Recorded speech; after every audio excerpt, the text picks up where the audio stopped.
Pak Ustaz,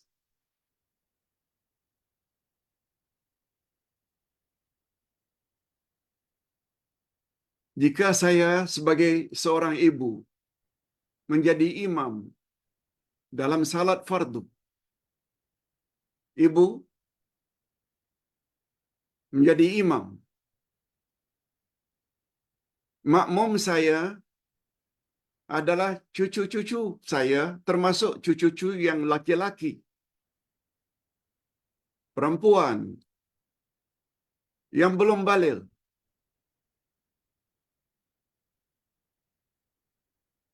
Bolehkah saya berniat imaman lillahi ta'ala?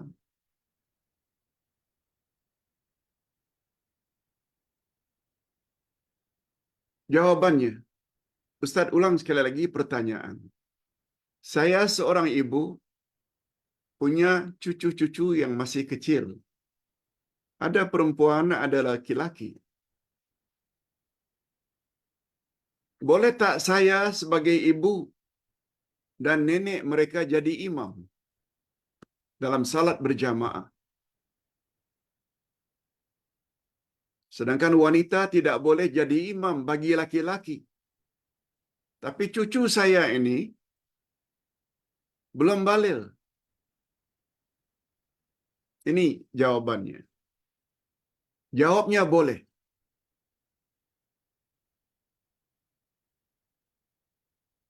Tentu saja hadirin dan hadirat, khasnya penanya ingin tahu apa dalilnya Pak Ustaz.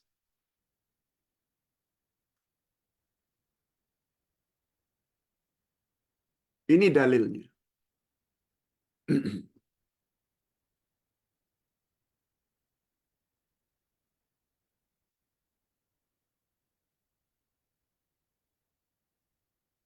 Salat fardu, lebih-lebih lagi salat sunat,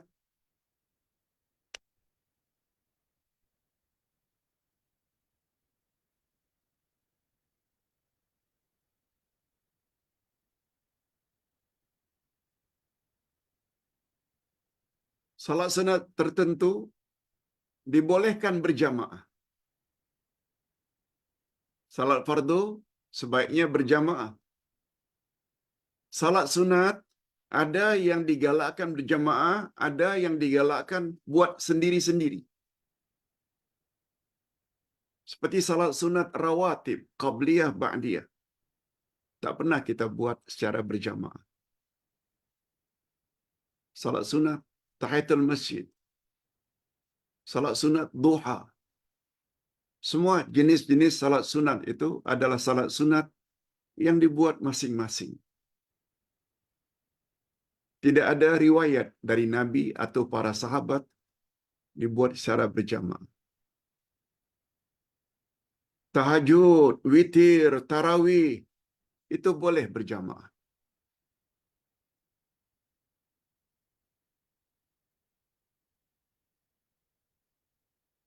Imam yang sedang salat sunat boleh menjadi imam bagi orang yang salat fardu.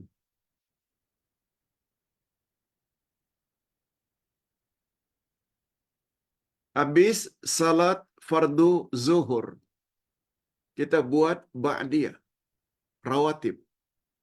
Salat sunat 2 rakaat atau 4 rakaat setelah zuhur.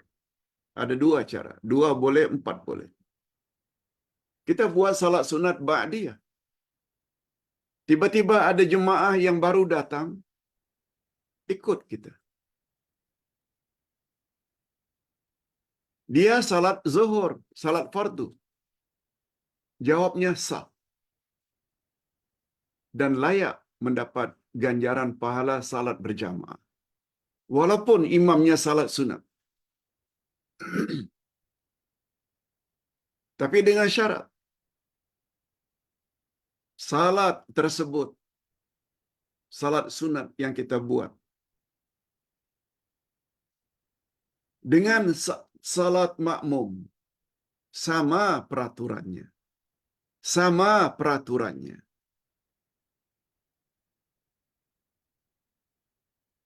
Ada qiyam, ada ruku, ada i'tidal, ada sujud, ada duduk. Itu maknanya sama peraturannya. Ada salat yang tidak ada ruku. Ada salat yang tidak ada sujud. Ada salat yang tidak ada duduk. Salat jenazah. 4 kali takbir. Zuhur pula 4 rakaat. Kalau orang yang salat zuhur berimam kepada imam yang salat jenazah, tidak sah. Sebab peraturan salatnya berbeza.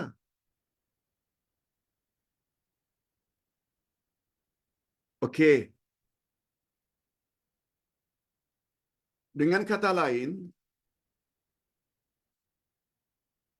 imam salat sunat, makmum salat fardu, salat wajib.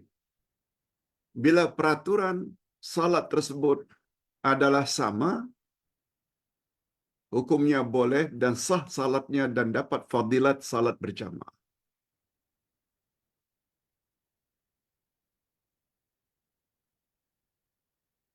Hadirin dan hadirat, ekoran dari ketetapan itu.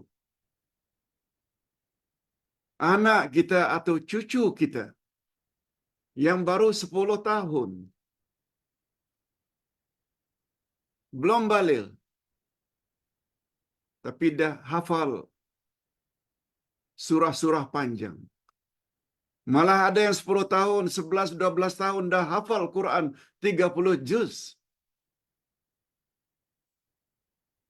Mereka boleh jadi imam bagi ibunya, boleh jadi imam untuk bapaknya, boleh jadi imam untuk nenek dan atuknya. Walaupun sudah lanjut usia tapi tak hafal ayat-ayat yang panjang. Boleh.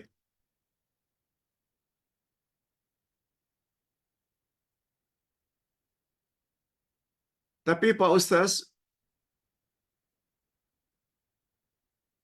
anak kita laki-laki yang belum baligh kan salatnya belum wajib lagi. Betul? Sebab mereka belum baligh. Mereka belum mukallaf. Tapi salat mereka sah. Walaupun itu hukumnya sunat. Pahala untuk ibu bapa mereka. Karena belum baligh. Nah, karena kedudukan anak yang salat sedangkan dia belum baligh itu adalah sunat, ayah, ibu, atuk, nenek di belakang itu wajib. Mengapa sah? Sebab Nabi SAW pernah menyuruh Abdullah ibnu Abbas yang hafal Al-Quran, padahal ketika itu beliau belum baligh, untuk jadi imam. Karena Abdullah ibnu Abbas belum baligh, Nabi suruh jadi imam, kedudukan salat Abdullah ibnu Abbas adalah sunat. Sedangkan ibu, bapa, atuk, nenek di belakang itu wajib. Itu dalilnya. Itu sebabnya jangan heran, mengapa setiap Ramadan kadang-kadang kita minta anak-anak yang hafal Al-Quran untuk jadi imam.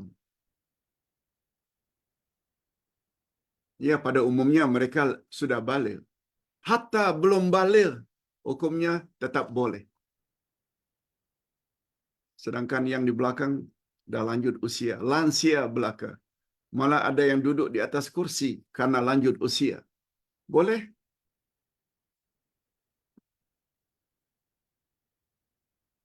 Jadi kembali kepada pertanyaan, boleh tak saya, Pak Ustaz, jadi imam bagi cucu-cucu saya, termasuk cucu laki-laki? Jawabnya boleh. Apalagi mereka yang baru umur 7 tahun, 8 tahun, bacaan mereka pun tidak begitu kemas lagi. Lain halnya mereka yang dah hafal Quran. Banyak hadis, banyak hafal ayat-ayat yang panjang.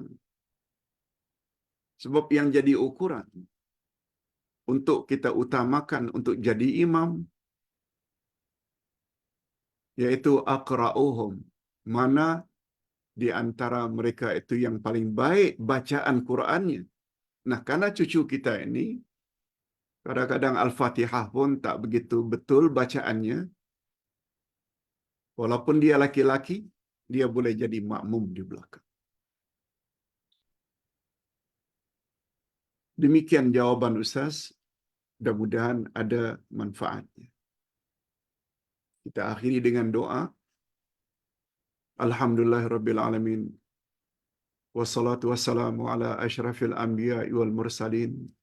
Wa ala alihi wa sahbihi ajma'in. Rabbana zidna ilman nafi'a wa rizqan tayyiba wa amalan mutaqabbala. Ya Allah, tambahkanlah untuk kami ilmu-ilmu yang bermanfaat, rezeki yang baik lagi halal serta diberkati, dan amal-amal yang diterima. Ya Allah, ya Tuhan kami, pada hari ini kami telah belajar salah satu dari doa Nabi yang membawa makna minta agar Allah hidupkan kita di muka bumi dalam keadaan miskin, mati dalam keadaan miskin, dan dihimpun di padang mahsyar dalam keadaan miskin bersama orang-orang miskin.